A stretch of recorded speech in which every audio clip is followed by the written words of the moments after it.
കർത്താവിൽ പ്രിയര്, യോബിന്റെ പുസ്തകം നമ്മൾ പഠിക്കുമ്പോൾ യോബിന്റെ ജീവിതത്തിൽ ഉണ്ടായ നഷ്ടങ്ങളുടെ മധ്യത്തിൽ തന്റെ പ്രസിദ്ധമായ 6 ഏറ്റുപറച്ചിൽ നമുക്ക് കാണാൻ കഴിയുന്നുണ്ട്.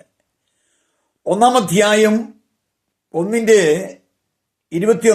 വാക്യത്തിൽ വായിക്കുന്നു, നഗ്നനായി ഞാൻ എൻ്റെ അമ്മയുടെ ഗർഭപാത്രത്തിൽ നിന്ന് പുറപ്പെട്ടു, നഗ്നനായി തന്നെ മടങ്ങിപ്പോകും.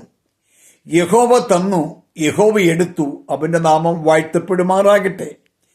13-15 വായിക്കുന്നു, അവൻ എന്നെ കൊന്നാലും ഞാൻ അവനായി കാത്തിരിക്കും, എൻ്റെ നടപ്പ് അവന്റെ മുൻപാകെ ഞാൻ തെളിയിക്കുമെന്ന് പറയുന്നു. 16-19 വായിക്കുന്നു, ഇപ്പോഴും എൻ്റെ സാക്ഷി സ്വർഗത്തിലും എൻ്റെ ജാമ്യക്കാരൻ ഉയരത്തിലുമായിരിക്കുന്നു.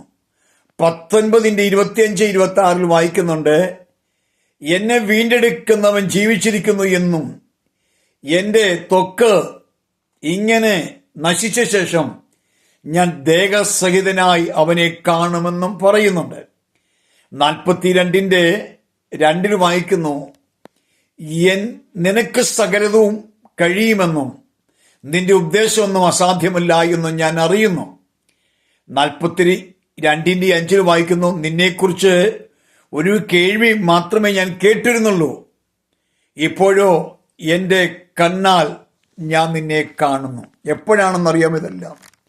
എല്ലാം ജീവിതത്തിൽ നഷ്ടപ്പെട്ട് കഴിഞ്ഞപ്പോൾ നിരാശയോടെ വേദനയോടല്ല പറഞ്ഞത്, പ്രത്യാശയുടെ വാക്കുകൾ പറയുക.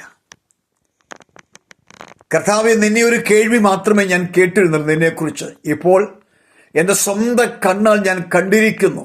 കർത്താവിൽ പ്രിയ ദൈവമക്കളെ, നമ്മുടെ ജീവിതത്തിലുണ്ടാകുന്ന പ്രതിസന്ധികളിൽ നാം തളർന്നു പോകരുത്.